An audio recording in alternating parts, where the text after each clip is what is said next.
In this episode, we continue our way north and discover a wonderful new lagoon anchorage at Double Island Point. We cross the notorious Wide Bay Bar into the Great Sandy Straits. From Our Galley, Karen provides some tips on storing fresh produce. Rob tracks down an annoying water leak. And we celebrate Mother's Day in the delightful Gary's Anchorage at Fraser Island.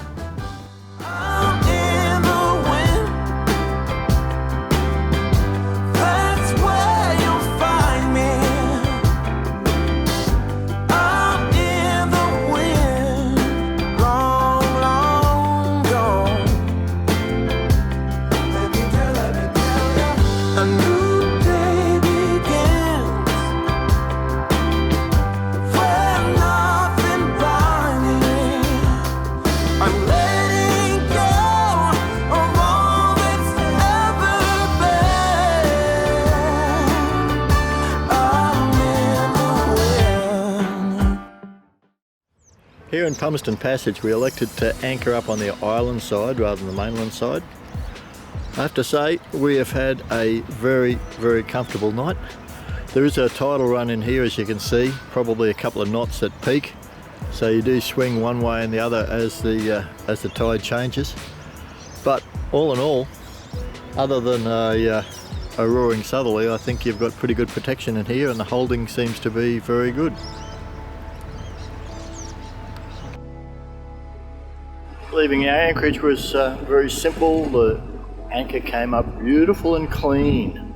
Such a change from the mud we've been getting in Moreton Bay every time we drop the hook. And now it's around the southern tip of the island and northwards to Mooloolaba. Soon after rounding the southern tip of Bribie Island, the land breeze just disappeared, and the predicted wind from the east just never turned up.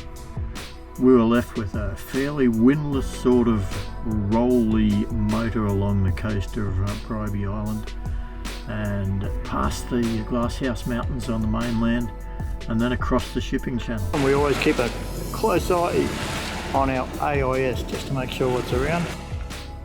And we knew we had plenty of time to get across before this guy came by.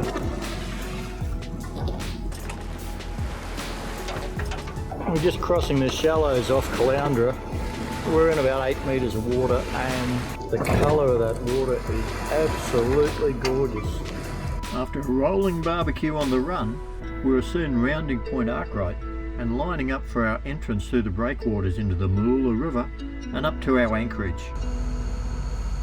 That was interesting, Rob, getting down to 1.6 and touching, coming through here. Yeah, we only drew 1.5. We saw the depths just tumbling and we went, we're in the channel, we must be okay, and then felt the nudge of the mud bottom. We're now at 3.3, so we'll sneak around into what they call the duck pond and see if we can find anything that's got enough water under the keel for us to anchor. We're almost at low tide. The lows are 0.2 low today, so it's pretty close. We're only at about 0.3 now. I certainly don't like touching the bottom though. Thank goodness we've got a nice full keel.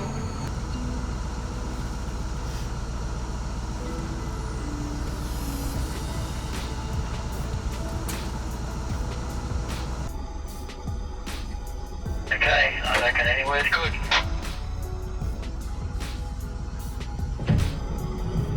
Drop as soon as you're ready.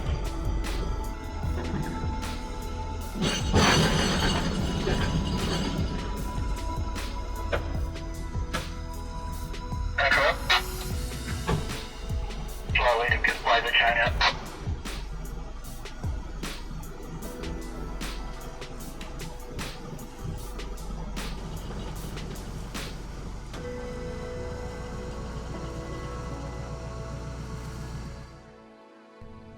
With the anchor down on the second stage of our trip north to Australia's Great Barrier Reef, we're able to relax surrounded by multi-million-dollar mansions on every side and just watch the world go by. Leaving Mooloolaba at around 6:30 on Saturday morning. You'd never know it's a weekend, would you? Just trying to get out of this river, and it's got a bar crossing. It's not all that convenient.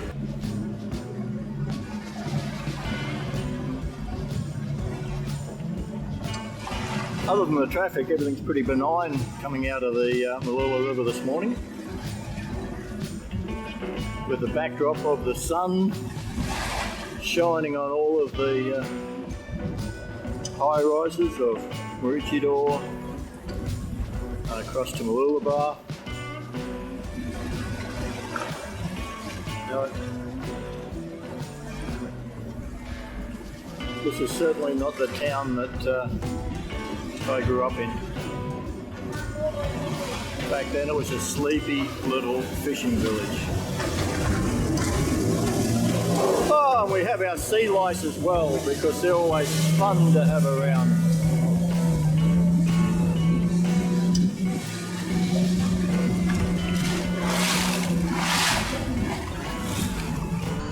It's a bit rolly out here again today. We have no wind. Yes, we are sailing, so why are we motoring along in this slop? Well, the problem is, a really nice sailing wind here would be the prevailing southeasterly trades, but if we had a really nice sailing wind, when we get up around Double Island Point, we have to go across Wide Bay Bar. And if you've got southeasters working, that bar gets to be actually either dangerous or impassable. So, we being cowards, we don't mind having to burn some fuel, roll along up there and have quite benign conditions hopefully to cross the bar tomorrow morning. We came by this way 5 years ago on our first trip north on sailing vessel Our Dreamtime, and a friend of ours from Noosa, Mark Wacker, suddenly appeared in his fishing boat as we were going past. Guess what happened again this time? Mark and his brother Brad out here chasing some fish just as we happened to go by. We're rolling along 2 miles off the very famous Noosa Heads there, and I guess we found a popular fishing spot, because we are surrounded right here by fishing boats, canoes, 2 miles offshore. Sunshine Reef it's called. They're sitting on Sunshine Reef. So, Sunshine Reef, we got both our lines out the back, so cross fingers that we pick up something as well.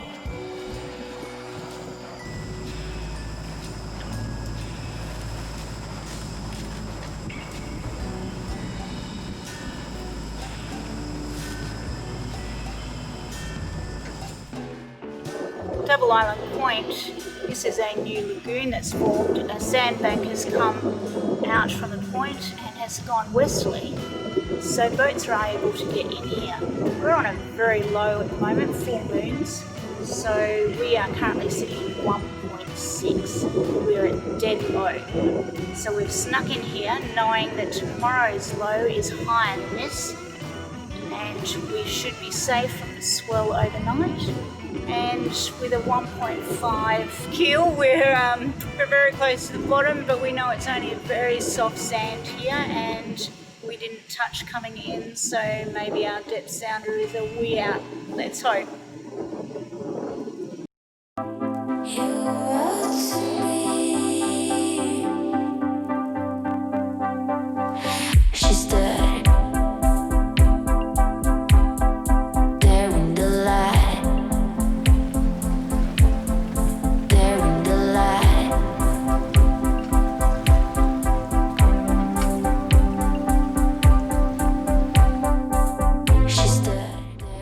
Through the night, the wind picked up to about 15 knots from the north. Normally that would have made the anchorage very, very uncomfortable, but secure behind our big high sand spit, we enjoyed a fantastic night's sleep and were welcomed next morning by a brilliant sunrise.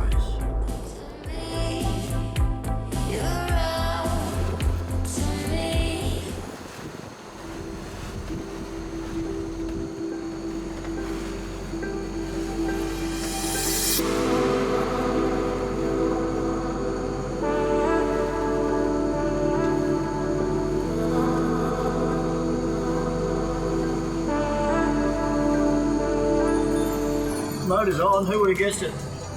We're heading from Double Island Point across to Wide Bay Bar, motoring into 8 knots of west-northwest.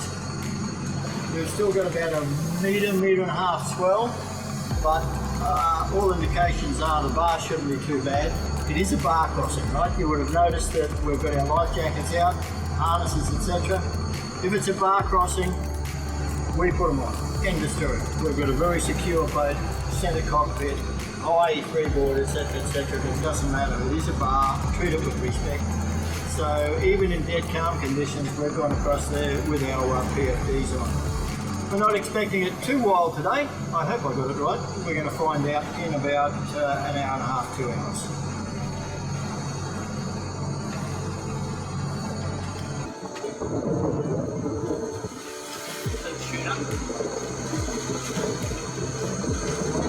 Yeah. It's like tuna.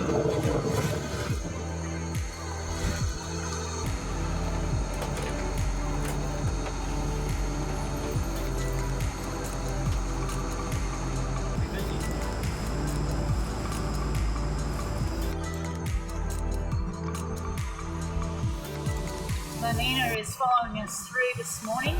This is their first bar crossing, so they contacted us last night to ask if we minded that they follow us through. We learn every time we come through here, so we hope they're not having too bad a run with us. It's all fairly benign by White Bay. This is probably the biggest swell we've had coming across here. The Tin Can Bay Volunteer Marine Rescue, they do a fantastic job with FSQ, with Great Sandy Straits, to keep surveying, keep the waypoints updated. They give us a waypoint out to start at, waypoint Alpha. We're on our way across the bar, now 6 metres of water, to waypoint Bravo, at which point we're going to do about a 100-degree turn to port, and then into what they call the mad mile, because all the swell that we're riding at the moment is then going to be on our beam, but with a fair bit of shallow sand between us. And the swell is really running up our line. We are just approaching waypoint Delta, the final of the 4 waypoints that Tin Can Bay VMR give us, and they have been spot on as always. So we can now turn to starboard and head straight up into the Great Sandy Straits and tick off bar crossing, or the White Bay bar crossing number 7. We'll just cruise on up to Gary's anchorage and settle in for the afternoon.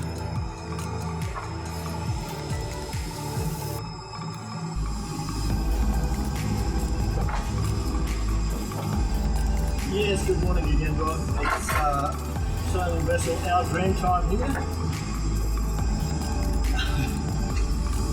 Yes, please. We're just going to head up to Gary's anchorage and settle in there. Thank you very much for your assistance and your oversight. We never saw under 6 metres of water across there, just for your info. Thank you very much. Thanks. So, Tin Can Bay VMR, they're doing an absolutely enormous job overseeing this particular stretch of water, and it's great to have them watching us on AIS all the way in. He knew exactly where we were. Now it's just on up the straits. We have got a pretty good sort of tidal push. We're currently doing nearly 8 knots at normal RPM. That's because there's so much current running in, which is something to remember if you're heading out to cross the bar.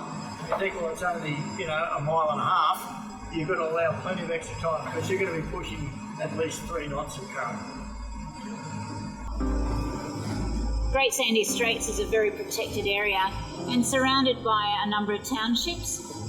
It also makes for great fishing, and you can see, being Sunday, there is a number of fishermen out here trying to catch their catch for hopefully Mother's Day.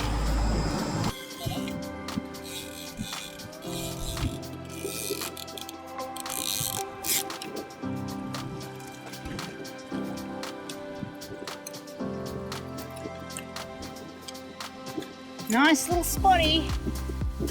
ugly little spotty, but unfortunately not quite big enough yet, so we'll put him back so he can grow up for next time. Away he goes. Let's hope he doesn't take that lure on the way.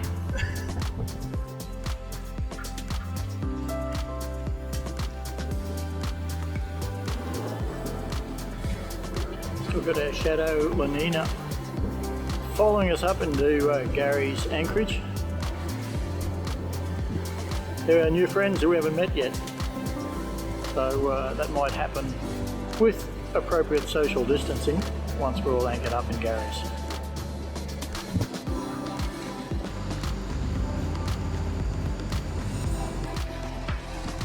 Our anchoring preference is that Karen helms the boat in, I'm on the bow, look after the anchor, get it down, snubber, etc, etc.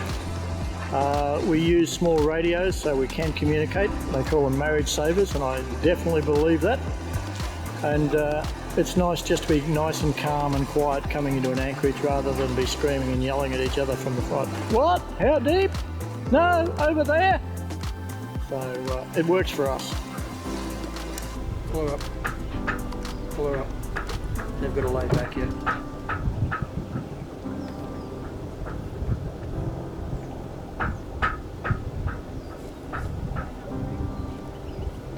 Yes.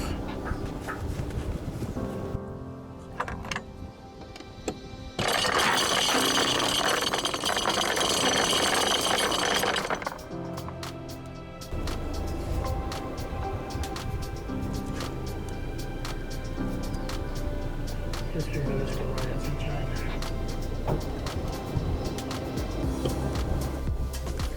Okay, let's reverse please.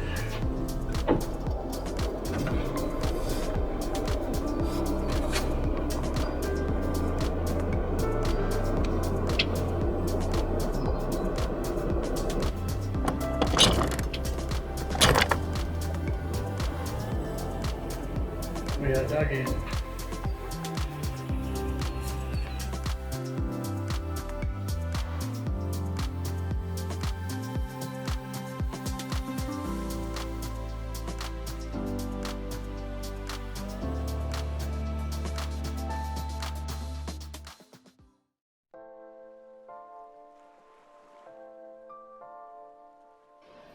So we happen to be provisioning for a number of months. In actual fact, we have decided that with this coronavirus and everything else that's going around, that we want to be isolated out to sea. So this is our fresh food produce that we have actually purchased in the last couple of days. And we need to find space for it on the boat. But the key thing is that we need to actually store it correctly.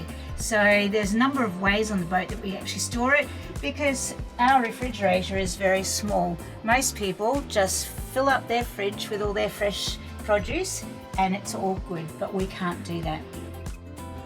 With refrigerated vegetables and fruit, two schools of thought. One is that you actually wrap it in paper and pop it into containers.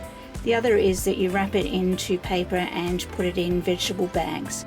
So here we have a number of different ways we're trying this trip just to see how well they work. We're putting produce straight into vegetable containers with errors with some paper towel. The problem that we have on a boat is our fridges tend to be quite wet. So we're always trying to give our fresh fruit and vegetable air. I have these crisper boxes which will also go into the fridge. I've used paper towel in between the carrots and the Brussels sprouts. And then I have the bags which I've put the cucumbers straight into and the chilies. And then we have wrapped up different things. We've got lettuce here. We've actually got our capsicum. And in this one we have the cauliflower and then the cut broccoli into the bag with some paper towel, again to help with that moisture. Non-refrigerated produce lasts an awful long while if you store it correctly. So onions we actually store in calico bags. They not only breathe really well, but they keep the onions in the dark for us. The non-refrigerated fresh vegetables, etc. are stored in cane baskets that promote good air circulation, which helps extend the life of our produce. Our fruit and vegetables have a great life, lazing around in hammocks all day, which once again provides maximum air circulation. In the hammocks, I can easily rotate the fruit regularly to prevent soft spots forming on individual pieces. Hopefully these tips will help you keep your fresh food on board far longer to make your cruising even more enjoyable. As they say, living on a boat is short for fixing things in exotic places. Well, we certainly have that today. Once again, Rob is into the bilges doing some work, and I'll take you down there in a moment. But instead of enjoying the beautiful setting that we have, yes, he is bum up and head down, searching for a leak. And you've found the culprit. Oh, it's losing pressure. Yeah. We have a 12-volt pressure pump to keep water pressure on the freshwater system, and it should just sit there and hold when nothing's being used, but it goes off every now and then, which indicates that the pressure's being lost. That's happened since we installed the new hot water system. So I went chasing all of those fittings and I found a cracked T-piece, which is just spraying water under pressure. So it has to be replaced. Fortunately, we've got a spare on board, but it's in a very awkward position just to make life interesting. Murphy's Law, and Murphy lives on a sailboat. Absolutely.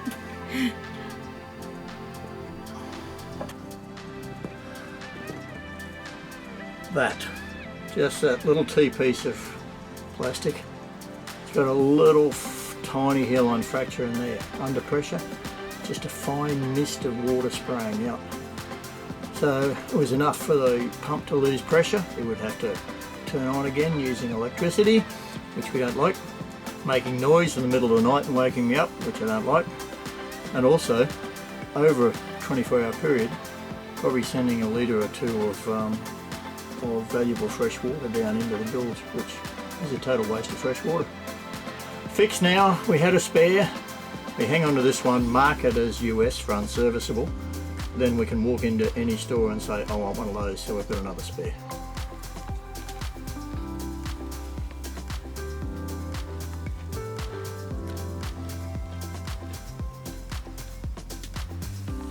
Cheers to all the mothers around the world. We hope you had the most wonderful day as we have here. So what have you got? Well, my darling husband has been busy in the galley. Now that's unusual because it's normally me, the galley wench. So I have a lovely cheese platter with some seeded crackers and roast pork and vegetables happening in the barbecue. And a beautiful bottle of bubbles, followed, I understand, by a Kalimna 28 red, my favourite. Thank you, honey. In our next episode, a new government regulation regarding liveaboard sailors during the COVID-19 pandemic puts our cruise to the Great Barrier Reef at risk. At Gary's Anchorage on Fraser Island, our crab pots work overtime, with good catches of sand and mud crabs for every day. Karen rises to the challenge of making every crab meal different, much to my delight.